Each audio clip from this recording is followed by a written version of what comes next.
The old house stood at the edge of the village, surrounded by tall trees that had witnessed the laughter, cries, and countless memories of one family.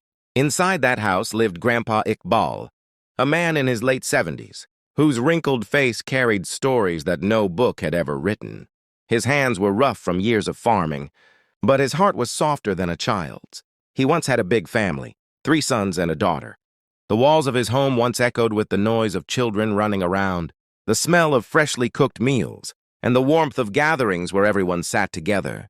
But now the house was silent. The children had grown up, moved away to cities, chasing dreams that seemed brighter than the simple village life Grandpa had built. Every evening, Grandpa would sit by the window with a lantern beside him, waiting for a knock at the door, a phone call, or even a letter. Days turned into months, months into years, and yet his children rarely visited. The only companion he had left was his little grandson, Ali, a boy of 12 whose parents had left him in Grandpa's care when they moved abroad. For Ali, Grandpa was not just an old man. He was a teacher, a friend, and a silent protector. But deep inside, Grandpa carried a heavy weight, the pain of being forgotten by his own children. One evening, as Ali sat near him, Grandpa pulled out an old wooden box. Inside were letters, photographs, and some yellowed documents. Ali's eyes sparkled with curiosity. "Dada, what is this?" he asked. Grandpa smiled faintly. "These are pieces of my life, Ali. Each one carries a story." He showed him a picture of himself as a young man, standing proudly with his wife, holding their first child. His voice trembled as he spoke. "When your uncles and aunt were small, life was not easy. I worked day and night in the fields, sometimes without food, just to make sure they had school books, shoes, and a future better than mine.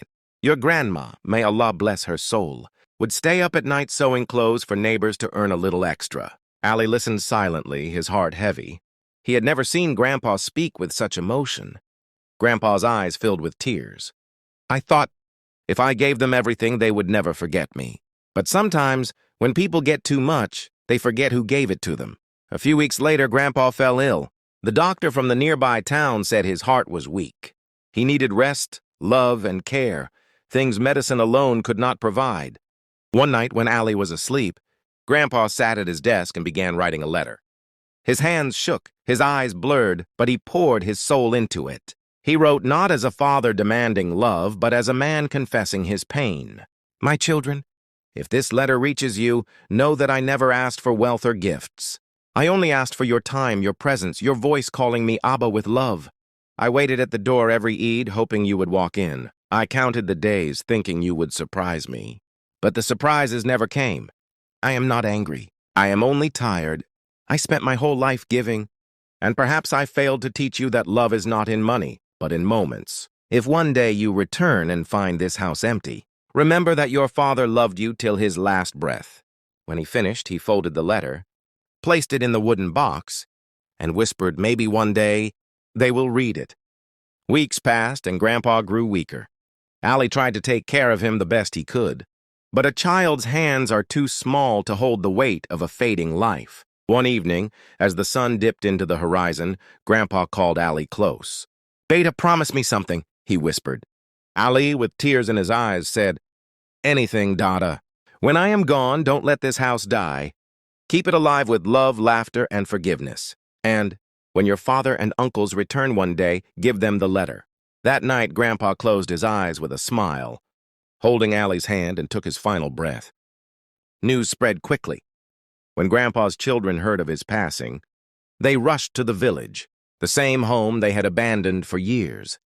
For the first time in decades, the old house was full again, but this time with tears instead of laughter. Ali, standing bravely, brought out the wooden box and handed them the letter. One by one, they read their father's final words.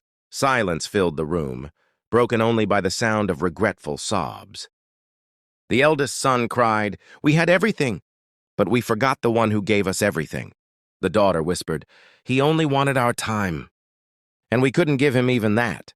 It was too late."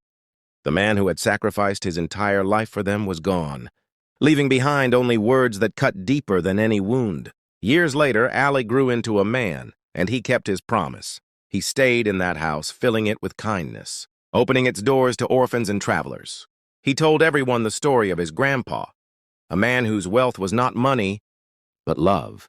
Every Eid, Ali would light a lantern at the window, just like Grandpa once did, not to wait for someone but to remind the world, don't wait until it's too late to love the ones who raised you. Time is the only gift that can't be returned.